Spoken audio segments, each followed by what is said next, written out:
Good morning. हम कल से आगे देखते हैं। कल की क्लास में हम देख चुके थे भारत की स्थिति एवं विस्तार, और उसमें हम भारत के समुद्र तटों को भी देखे थे।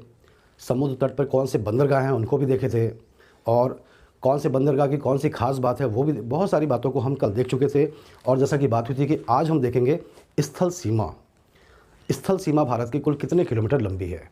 तो हमको मालूम है कि भारत की स्थल सीमा कुल मिला के 15,106 किलोमीटर की लंबाई है। कुल कितने किलोमीटर है? 15,106 किलोमीटर। और इस सीमा पर कुल कितने देश स्थित हैं? 7 देश। ठीक है, तो ये 7 देश में सबसे लंबी सीमा किसके साथ है? किस राज्य की सीमा किस देश के साथ सबसे लंबी है? कौन सा देश चीन के साथ सीमा बनाता है? निम्न में से कौन सा देश बांग्लादेश के साथ सीमा पर नहीं है? इस प्रकार के बहुत सारे क्वेश्चन अक्सर एग्ज़ाम में पूछे जाते हैं। ठीक है, इसलिए ये हिस्सा जो है बहुत महत्वपूर्ण है। और हम शुरू करेंगे सबसे पहले स्थल सीमा से। तो भारत की स्थल सीमा कुल मिला के 15,106 किलोमीटर है। और यहाँ से देखें तो बांग्लादेश से शुरू होती सीमा, फिर इधर म्यांमार, फिर इधर चाइना, फिर इधर पाकिस्तान। कुल मिला के 7 देश कुल मिला के कितने देश हैं? 7 देश इस सीमा पर स्थित हैं। ठीक है, और इन 7 देशों की बात करें तो भारत की सबसे लंबी सीमा किस देश के साथ है? यहीं से शुरू करें हम। भारत की सबसे लंबी सीमा है बांग्लादेश के साथ, और बांग्लादेश के साथ भारत की सबसे लंबी सीमा है तो कितनी है? तो वो है 4,096 किलोमीटर। कुल मिला के कितने किलोमीटर है? 4,096 किलोमीटर। ठीक है, और इस सीमा को नाम दिया गया है, देखिएगा 4,006 किलोमीटर, 3 ओर से बांग्लादेश भारत से घिरा हुआ है और एक और बंगाल की खाड़ी है।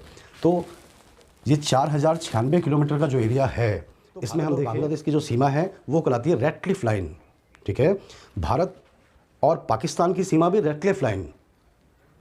तो फिर ये मैटर कैसे आया? तो बात ये है कि बांग्लादेश जो आज एक देश के रूप में है, 1947 जब भारत आज़ाद हुआ, पाकिस्तान नाम का एक नया देश भी बनाया गया। तो ये हिस्सा जिसको आज हम बांग्लादेश कहते हैं, उस समय पाकिस्तान के हिस्से में आया था, और ये पाकिस्तान का एक राज्य था, इसका नाम था पूर्वी पाकिस्तान। ठीक है, तो आज़ादी के पहले ही भारत का बंटवारा करने के लिए ब्रिटिश सरकार के द्वारा सिरिल रेडक्लिफ को नियुक्त किया गया था, और मिस्टर रेडक्लिफ के द्वारा जो सीमा तय की गई उन्हीं के नाम पर नाम कर दिया गया रेडक्लिफ लाइन। ठीक है, तो बांग्लादेश की बात हो रही है, बांग्लादेश और भारत की सीमा भी रेडक्लिफ लाइन। और रही बात बांग्लादेश की, तो 1971 में ये जो पूर्वी पाकिस्तान नाम का राज्य था जिसको आज हम बांग्लादेश कहते हैं, वहाँ के लोगों ने क्या किया कि पाकिस्तान के खिलाफ आज़ादी की लड़ाई लड़ी और अपने को एक देश के रूप में स्वतंत्र करने में सफलता प्राप्त किया। याद रखिएगा, बांग्लादेश के स्वतंत्रता संग्राम के हीरो या नायक कौन थे? किसके नेतृत्व में बांग्लादेश की आज़ादी की लड़ाई लड़ी गई, जिनको बांग्लादेश का राष्ट्रपिता भी कहा जाता है? वो कौन थे? ये नाम आपको बताना है। इसकी बात करें तो भारत से सबसे लंबी सीमा वाला देश कौन सा है? बांग्लादेश। कुल कितने किलोमीटर की लंबाई है? तो याद रखिएगा 4,096 किलोमीटर की लंबाई है। हम देखें भारत और बांग्लादेश की सीमा पर कौन कौन से राज्य हैं। ठीक है, आप काउंट करते चलिएगा। पहला राज्य कौन सा दिख रहा है येलो कलर में? पश्चिम बंगाल। ठीक है, पश्चिम बंगाल के बाद दूसरे नंबर पे कौन सा राज्य है? ग्रीन कलर में दिखाई दे रहा होगा आपको, असम। असम के बाद उसी के नीचे देखिएगा डार्क कलर में मेघालय। ठीक है, और चौथे नंबर पे कौन सा राज्य दिखाई दे रहा है आपको? ये ब्लू कलर में त्रिपुरा। और सबसे नीचे में देख रहे हैं येलो कलर का, ये कौन सा राज्य है? मिजोरम। कुल कितने राज्य हो गए? 5 राज्य। बांग्लादेश के साथ भारत के कितने राज्य लगे हुए हैं? 5। एग्जाम में ये भी पूछा जाता है कि सबसे लंबी सीमा किस राज्य के साथ है।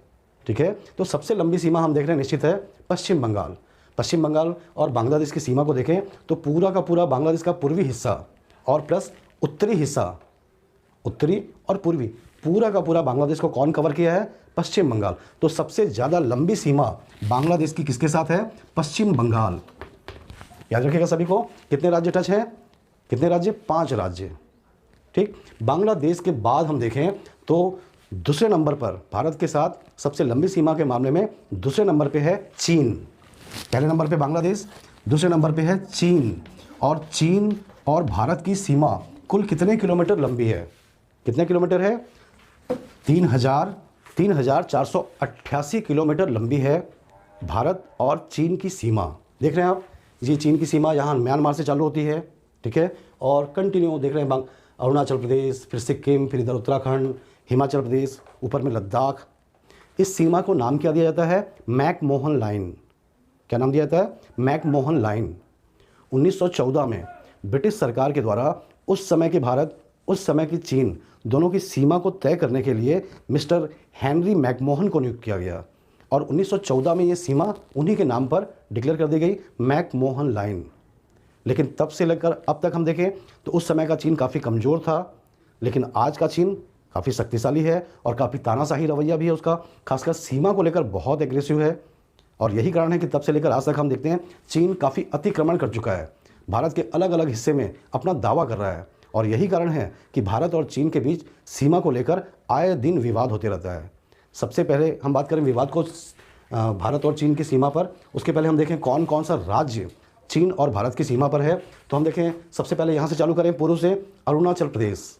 ठीक है, भारत और चीन में की सीमा पर कौन है? अरुणाचल प्रदेश। उसके बाद हम देखें अगला राज्य कौन सा है? सिक्किम, छोटी सी सीमा है।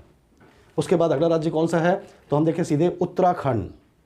ठीक है, और उसके बाद अगला राज्य कौन सा है? हिमाचल प्रदेश। और उसके ऊपर आए तो लद्दाख। कुल मिला के हम देखें कितने राज्य? 4 राज्य, पहला अरुणाचल, दूसरा सिक्किम, तीसरा उत्तराखंड, चौथा हिमाचल। और ये जो लद्दाख है राज्य नहीं बल्कि क्या है? केंद्र शासित प्रदेश। तो 4 राज्य और केंद्र शासित प्रदेश एक है भारत और चीन की सीमा पर। भारत और चीन की सीमा पर सबसे लंबी सीमा किस राज्य की है? तो याद रखिएगा सबसे लंबी सीमा किसकी है? अरुणाचल प्रदेश।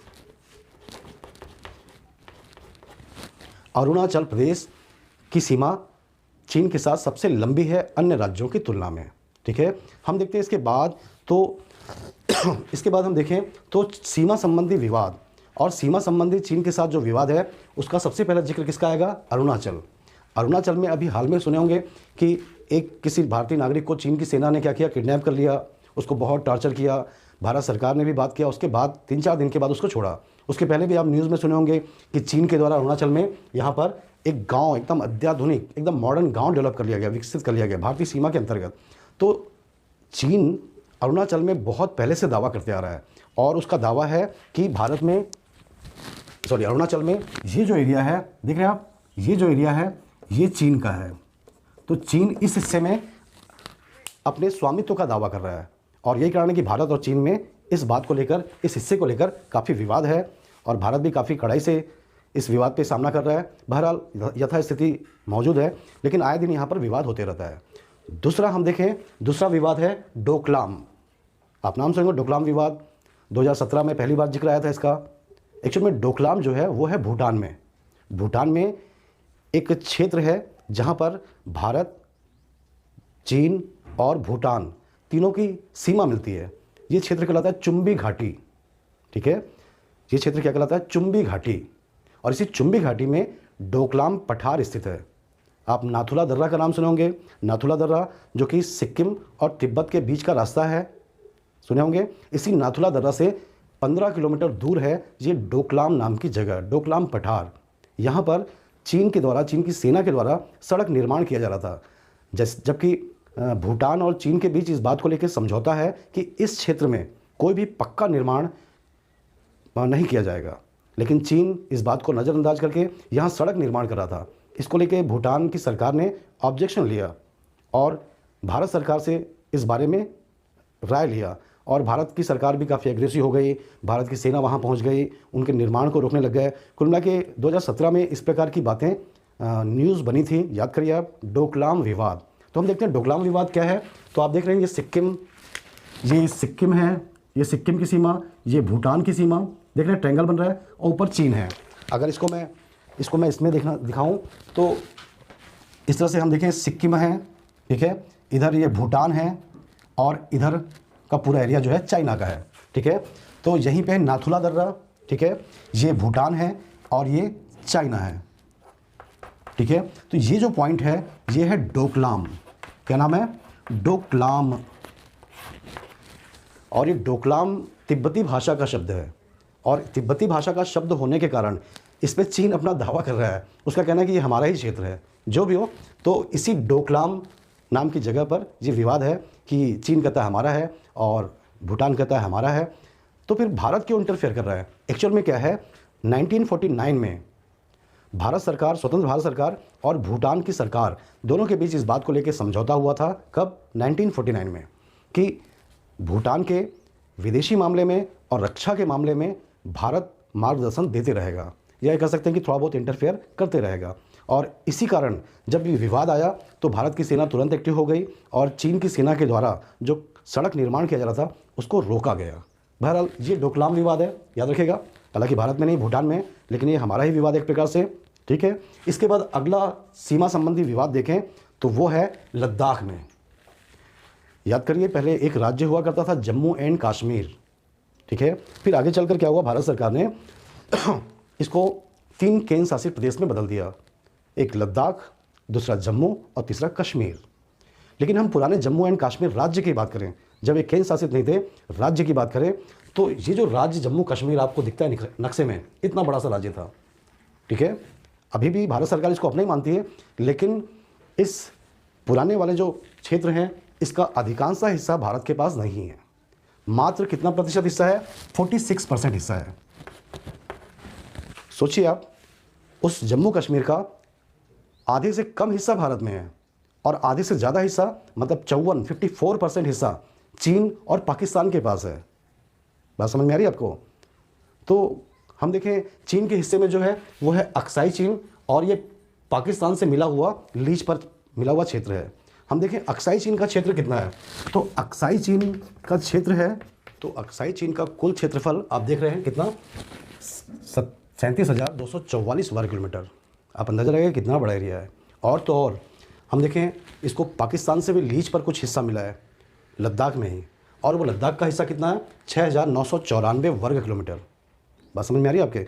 तो भारत के जो वर्तमान लद्दाख वाला एरिया है, आज का जो लद्दाख है, उसमें 19.5% हिस्से पर चीन का कब्जा है। आप सोच के देखिए। हम देखते हैं ये कहाँ पर है, तो आप देखिएगा चीन का ये क्षेत्र, ये कहलाता है अक्साई चीन।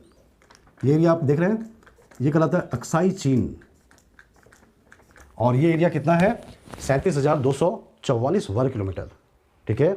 ये अक्साई चीन और भारत की जो सीमा है, दोनों की जो बाउंड्री है, ये तय होती है गलवान नदी। यहाँ से एक नदी बह रही है, यहाँ से ऐसे निकली है, ये गलवान नदी है।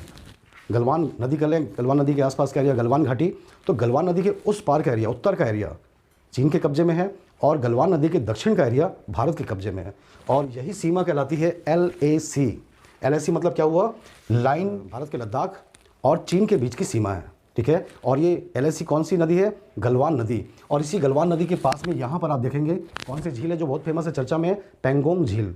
पेंगोंग झील में एक हिस्से में चीन की पहरेदारी होती है, तो एक हिस्से में भारत की पहरेदारी, मतलब झील के आधे हिस्से में भारत और आधे हिस्से में चीन पहरेदारी करते हैं, ठीक है। इसके बाद हम देखें, चीन को पाकिस्तान से भी कुछ क्षेत्र लीज पे मिला हुआ है, लद्दाख में ही है, POK में ही है। तो हम देखें वो हिस्सा कौन सा है, तो वो हिस्सा है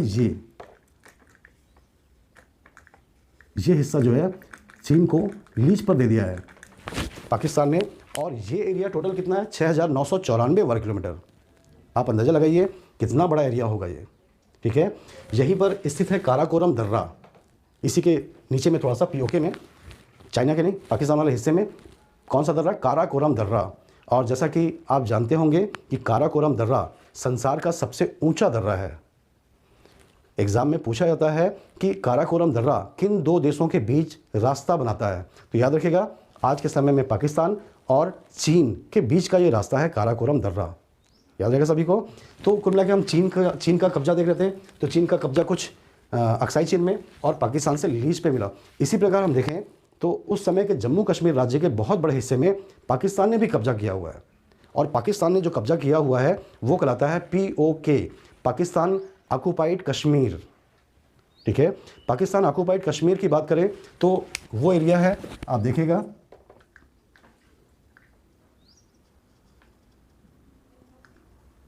ये जो आपको एरिया दिखाई दे रहा है, ये ग्रीन में इस साइड का एरिया, और बाकी ये सब, ये है POK। और ये एरिया टोटल कितना है, तो देखिएगा लिखा हुआ है 78,114 वर्ग किलोमीटर, 78,114 वर्ग किलोमीटर एरिया। सोचिए कितना बड़ा हिस्सा है, मतलब ये उस कश्मीर राज्य का 34.5% हिस्सा है। उस पुराने जम्मू एंड कश्मीर राज्य का कितना प्रतिशत हिस्सा कब्जा करके रखा है पाकिस्तान ने, 34.5%, ठीक है। और पाकिस्तान ने कब्जा करके अपनी सहूलियत के हिसाब से इसको 2 भागों में बांट दिया है। ये जो हिस्सा है कश्मीर से, जम्मू कश्मीर से लगा हुआ, इसको उन्होंने नाम दे दिया आज़ाद कश्मीर। और ये हिस्सा जो लद्दाख वाले एरिया में है, इसको नाम दे दिया उन्होंने गिलगिट एंड बाल्टिस्तान। देख रहे हैं आप, तो आज़ाद कश्मीर वाला जो एरिया है वो कितना है, 13,297 वर्ग किलोमीटर। जब आप गूगल में सर्च करेंगे कि पीओके का एरिया कितना है, तो गूगल आपको यही बताएगा 13,297, जबकि वास्तविकता क्या है, वास्तविकता यह है कि पीओके का एरिया 78,114 वर्ग किलोमीटर है। और पीओके में सिर्फ आज़ाद कश्मीर नहीं, बल्कि पीओके के अंतर्गत आज के समय के आज़ाद कश्मीर भी प्लस गिलगिट और बाल्टिस्तान वाला एरिया भी है। तो खैर आप याद रखिएगा, ठीक है। और ये जो सीमा है, देख रहे हैं आप, ये सीमा क्या कहलाती है, LOC, लाइन ऑफ कंट्रोल। तो भारत और पाकिस्तान की सीमा क्या है, LOC, और भारत और अक्साई चीन की सीमा क्या है, LAC, line of actual control, line of control, line of actual control. तो ये आंकड़ों को याद रखिएगा। तो कुल मिला के हम चीन और भारत की सीमा की बात कर रहे थे। इसके बाद हम देखें पाकिस्तान, और भारत और पाकिस्तान में सिर्फ सीमा संबंधी विवाद ही नहीं बल्कि बहुत सारे विवाद हैं, और यही कारण है कि अक्सर ये चर्चा पे आता है। हम देखें भारत और पाकिस्तान की सीमा, तो ये जो सीमा है यहाँ गुजरात से चालू होती है, अरब सागर से कंटिन्यू हो जाती है, राजस्थान भी, पंजाब भी, जम्मू एंड कश्मीर भी, लद्दाख भी। इस रेखा को नाम दिया गया था उस ज़माने में रेडक्लिफ लाइन। मैं बता चुका हूँ अभी कुछ समय पहले, जब भारत का बंटवारा किया गया तो भारत और पाकिस्तान तो किस आधार पर किया गया, इसके लिए कमीशन बनाया गया मिस्टर सिरिल रेडक्लिफ के नेतृत्व में। और सिरिल रेडक्लिफ आयोग ने जो सीमा तय किया, उस सीमा को उन्हीं के नाम पर रेडक्लिफ लाइन कहा गया। तो रेडक्लिफ लाइन भारत पाकिस्तान की सीमा भी है, और भारत बांग्लादेश की सीमा भी रेडक्लिफ लाइन ही है, ठीक है। हम देखें पाकिस्तान और भारत की सीमा कुल कितने किलोमीटर लंबी है, तो याद रखिएगा पाकिस्तान और भारत की कुल सीमा की लंबाई जो है वो है 3,323 किलोमीटर। 3,323, 33,23, जैसा भी याद करना चाहें आप याद कर सकते हैं, ठीक है। 3,323 किलोमीटर लंबी ये सीमा है। कौन कौन से राज्य हैं, तो देखिएगा गुजरात सबसे पहले है, उसके बाद राजस्थान है, उसके बाद पंजाब है, उसके बाद केंद्र शासित प्रदेश है तीनों, जम्मू एंड कश्मीर और क्या नाम से लद्दाख। याद रहेगा सभी को। इनमें से सबसे लंबी सीमा पाकिस्तान के साथ कौन सा राज्य बनाता है, तो साफ साफ आपको दिख रहा होगा कि राजस्थान जो है वो पाकिस्तान से सबसे लंबी सीमा बनाता है, ठीक है। हम देखें पाकिस्तान और भारत के बीच सीमा को लेकर काफ़ी विवाद भी है, और ये विवाद सिर्फ यहीं पर नहीं है, मतलब जम्मू एंड कश्मीर और लद्दाख में नहीं है, पीओके ही नहीं है, बल्कि इसके अलावा एक और विवाद है जहाँ किसी का ध्यान बहुत कम जाता है, वो है सर क्रीक क्षेत्र। अब ये सर क्रीक क्षेत्र क्या है, तो देखिए हम गुजरात राज्य है, और पाकिस्तान की सीमा, पाकिस्तान में कौन सा राज्य है वहाँ पर, पाकिस्तान में सिंध राज्य, और सिंध और गुजरात इन दोनों के बीच एक सीमा तय करने वाली नदी है बाण गंगा, ठीक है। तो ये बाण गंगा नदी कहाँ जाके गिरती है, अरब सागर में। तो जिस जगह पे बाण गंगा अरब सागर में गिर रही है, ठीक है, तो वो एरिया काफ़ी दलदली है, ठीक है। तो इसी एरिया का नाम है सर क्रीक। लगभग ये जो सर क्रीक वाला हिस्सा है, सर क्रीक वाला जो हिस्सा है, ये करीब 96 किलोमीटर का एरिया है। देख रहे हैं आप, इस एरिया में हम देखें, ये एरिया जो दिख रहा है ये भारत और पाकिस्तान की सीमा है, और ये सीमा कौन सी नदी है, बाण गंगा नदी है, ठीक है। और यहीं पर है सर क्रीक, ये जो पॉइंट है सर क्रीक, 96 किलोमीटर का एरिया है, और ये क्षेत्र मछली पकड़ने के लिए बहुत प्रसिद्ध है। एशिया का सबसे ज़्यादा मछली पकड़ने वाला क्षेत्र ये सर क्रीक ही है, और यही कारण है यहाँ मछुआरे अक्सर विवादित हो जाते हैं। भारत के कुछ मछुआरे पाकिस्तान के क्षेत्र में चले जाते हैं, पाकिस्तान के कुछ मछुआरे भारतीय क्षेत्र में आते हैं मछली पकड़ने के लिए। तो ये हम आगे देखें, राजस्थान में कोई नहीं, पंजाब में कोई नहीं, हम सीधे आते हैं पीओके। और पीओके के बारे में आपको बता चुका हूँ कि पीओके में पाकिस्तान के द्वारा उस समय के जम्मू एंड कश्मीर राज्य का 34.5%, 34.5% एरिया कब्जा करके रख लिया गया है, ठीक है। ये पीओके का टोटल एरिया यहाँ लिखा हुआ है 78,114 वर्ग किलोमीटर, और इस एरिया को पाकिस्तान ने दो हिस्सों में बांट के रखा हुआ है, आज़ाद कश्मीर और गिलगिट बाल्टिस्तान, दोनों का एरिया भी यहाँ लिखा हुआ है, आप भी जरूर नोट कर लीजिएगा। और इस पीओके में हम देखें तो भारत की सबसे ऊंची पर्वत चोटी भी स्थित है। आप परीक्षाओं में देखेंगे क्वेश्चन अक्सर पूछा गया है कि भारत की सबसे ऊंची पर्वत चोटी कौन सी है, K2, कितनी ऊंचाई इसकी, 8,611 मीटर। अक्सर एग्जाम में पूछा गया है। कभी कभी एग्जाम में ऐसा भी पूछता है कि आधुनिक भारत की सबसे ऊंची पर्वत चोटी या भारतीय सीमा अंतर्गत भारत की सबसे ऊंची पर्वत चोटी। तो यहाँ पर आंसर K2 ना होकर कंचनजंगा हो जाता है। क्वेश्चन के शब्दों पे ध्यान दीजिएगा। सिंपल, अगर सिंपल सा पूछे बिल्कुल भारत के साथ कुछ लगा नहीं है, तो ऐसी दशा में आपको K2 को चुनना है, ठीक है। और अगर भारत की ना पूछ के भारत के साथ कुछ लगा के पूछ रहा है, भारतीय सीमा अंतर्गत आधुनिक भारत, बात समझ में आ रही है, तो वहाँ पर आपको K2 ना चुनकर क्या चुनना है, कंचनजंगा। कंचनजंगा कहाँ पर है, तो वो है सिक्किम में। इसकी ऊंचाई कितनी है, 8,597 मीटर, ठीक है। और K2 कहाँ पर है, POK में। देख रहे हैं यहाँ पर ये जो एरिया है, यहाँ पर है काराकोरम। ये जो K2, K क्या है, K फॉर काराकोरम ही है, ठीक है, जो कि भारत के POK वाले हिस्से में है। भारत सरकार इसको अपना ही मानती है। यही कारण है कि आंकड़े छपते हैं कि भारत की सबसे ऊंची पर्वत चोटी कौन सी है, K2। और हम इस हिस्से की बात करें तो यहीं पर, कहाँ पर, भारतीय सीमा के अंतर्गत, मतलब लाइन ऑफ कंट्रोल के भारत वाले हिस्से में एक ग्लेशियर बहुत फेमस है, वो है सियाचिन ग्लेशियर। आप नाम सुनोगे, पूरी दुनिया का सबसे ऊंचा युद्ध स्थल कौन सा है, सियाचिन ग्लेशियर। और एक्चुअल में सियाचिन एक ग्लेशियर का नाम है और विश्व का सबसे बड़ा ग्लेशियर है। इस पर कब्जा बनाए रखने के लिए पाकिस्तान भी हमेशा कोशिश करता है, भारत भी हमेशा कोशिश करता है। एक बार बीच में पाकिस्तान ने कब्जा भी कर लिया, तो भारत सरकार ने, भारतीय सेना ने ऑपरेशन मेघदूत चलाकर इसको अपने कब्जे में ले लिया। बहरहाल ये कहाँ पर है, ये जो पॉइंट दिख रहा है आपको, ठीक है, अक्साई चीन को रेंट पे दे दिया गया क्षेत्र, प्लस POK, इसी हिस्से में स्थित है सियाचिन ग्लेशियर। देख रहे हैं आप, ये जो एरिया है सियाचिन ग्लेशियर। तो कुल मिला के ये POK वाला एरिया और पाकिस्तान के कब्जे में कौन सा, आज़ाद कश्मीर कौन सा, सर क्रीक का मामला क्या है, तो ये पाकिस्तान का विवाद है, ठीक है। इसके बाद हम देखते हैं अगला देश है नेपाल। 7 देशों में चौथे नंबर पे नेपाल। और नेपाल और भारत की जो सीमा है वो कितने किलोमीटर लंबी है, तो याद रखिएगा 1751 किलोमीटर लंबी है, ठीक है। हम देख रहे हैं नेपाल, और नेपाल की एक ओर तो पूरा का पूरा चाइना है और बाकी 3 ओर कौन सा देश है, भारत। मतलब 3 ओर से भारत से घिरा हुआ है और एक ओर से चाइना से। कौन कौन से राज्य नेपाल के साथ सीमा बनाते हैं, तो सबसे पहले हम देखें उत्तराखंड, ठीक है। उत्तराखंड के बाद उत्तर प्रदेश, उत्तर प्रदेश के बाद बिहार, बिहार के बाद छोटी सी एक सीमा पश्चिम बंगाल की भी है, और सबसे लास्ट में है सिक्किम, ठीक है। तो कुल कितने राज्य हो गए, पहला उत्तराखंड, दूसरा यूपी, तीसरा बिहार, चौथा पश्चिम बंगाल और पांचवा है सिक्किम। इन पांचों में नेपाल के साथ सबसे लंबी सीमा वाला कौन सा राज्य है, तो वो है बिहार।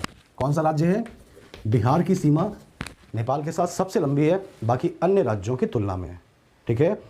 पांचवा राज्य म्यांमार।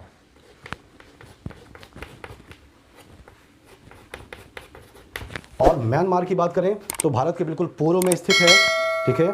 और म्यांमार और भारत की सीमा कुल कितने किलोमीटर लंबी है, कुल कितना किलोमीटर है, तो याद रखिएगा 1643 किलोमीटर, 1643 किलोमीटर।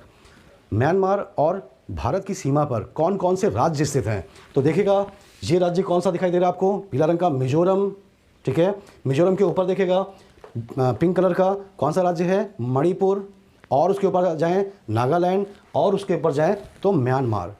आप नोट कर लीजिएगा चारों राज्य का। और इन चारों राज्यों में सबसे लंबी सीमा किस राज्य की है, तो याद रखिएगा सबसे लंबी सीमा किस राज्य की है, अरुणाचल प्रदेश की सीमा म्यांमार से सबसे ज़्यादा लंबी है, याद रखिएगा सभी को। तो ये अरुणाचल हो गया। और इसके बाद हम देखें 6वें नंबर पे है भूटान। भूटान, अभी कुछ देर पहले बात हुई थी कि भूटान, हम देखें एक और सिक्किम है, ठीक है। भूटान और भारत की सीमा की लंबाई कुल कितने किलोमीटर है, तो याद रखिएगा 699 किलोमीटर। कौन कौन से राज्य स्थित हैं भूटान की सीमा पर, आप नोट कर लीजिएगा। सिक्किम, सिक्किम के, ये सिक्किम है, सिक्किम के नीचे देखें तो थोड़ा सा पश्चिम बंगाल भी टच करता है। और आगे चले तो ग्रीन कलर में दिख रहा होगा आपको असम, और थोड़ा सा हम देखें तो ये अरुणाचल। कुल कितने राज्य हो गए, 4 राज्य। और इन चारों राज्यों में भूटान के साथ सबसे लंबी सीमा किस राज्य की है, तो आप देख ही रहे हैं असम की सीमा सबसे लंबी है। तो याद रखिएगा किसकी सीमा सबसे लंबी है भूटान के साथ, असम, ठीक है। इसके बाद हम देखें 7वां देश है अफगानिस्तान। और अफगानिस्तान और भारत की सीमा कुल कितने किलोमीटर है, तो याद रखिएगा सिर्फ 106 किलोमीटर है, सिर्फ 106 किलोमीटर। आप देख रहे हैं ये हिस्सा POK वाला हिस्सा, ठीक है, ये हिस्सा है भारत और अफगानिस्तान की सीमा। लेकिन वो तो POK में है, भारत के कब्जे में है ही नहीं, वो तो पाकिस्तान के कब्जे में। लेकिन भारत सरकार इस पीओके वाले हिस्से को अपना ही मानती है, अभी भी अपना मानती है। इसलिए भारत के साथ कितने देश सीमा पर हैं? 7। 7वां कौन सा? अफगानिस्तान। हालांकि ये सब पाकिस्तान के कब्जे में है। बहुत पहले की बात है, जब भारत में अंग्रेज़ों का शासन था, उस समय ब्रिटिश सरकार के द्वारा एक आयोग बनाया गया। किसके नेतृत्व में? डूरन के नेतृत्व में। कौन डूरन? Mister Mortimer Durand. और ये मार्टिमर डूरन के नेतृत्व में 1893 कोई कमीशन बनाया गया जो उस समय के भारत और उस समय के अफगानिस्तान के बीच सीमा को डिसाइड करता। और इस डूरन के द्वारा जो सीमा तय की गई, ये उस समय के भारत और अफगानिस्तान की सीमा थी। फिर आया 1947 का वर्ष, और 1947 में भारत को बांट दिया गया पाकिस्तान और भारत में। तो जो डूरन सीमा थी, देख रहे हैं यहाँ पर, ये डूरन लाइन जो थी वो बन गई पाकिस्तान और अफगानिस्तान की सीमा।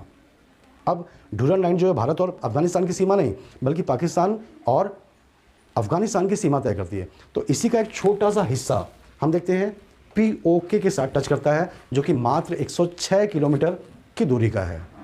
याद रहेगा सभी को। तो सबसे छोटी सीमा भारत के साथ किस देश की है? अफगानिस्तान। और भारत के साथ सबसे लंबी सीमा किस देश की है? बांग्लादेश। याद रहेगा सभी को। तो आप इन सब बातों को अच्छे से याद करके रखिएगा। इसके बाद हम अगली क्लास में देखेंगे क्या? भारत का नाम कैसे पड़ा, भारत में राज्य कैसे बने, भारत में क्या क्या प्रतीक चिन्ह, राष्ट्रगान, राष्ट्रीय कैलेंडर, राष्ट्रीय झंडा, ये सब कब और कैसे अपनाया गया। तो इसका थोड़ा सा ऐतिहासिक बैकग्राउंड, कुछ डेट्स, ये सब हम देखेंगे अगली क्लास में।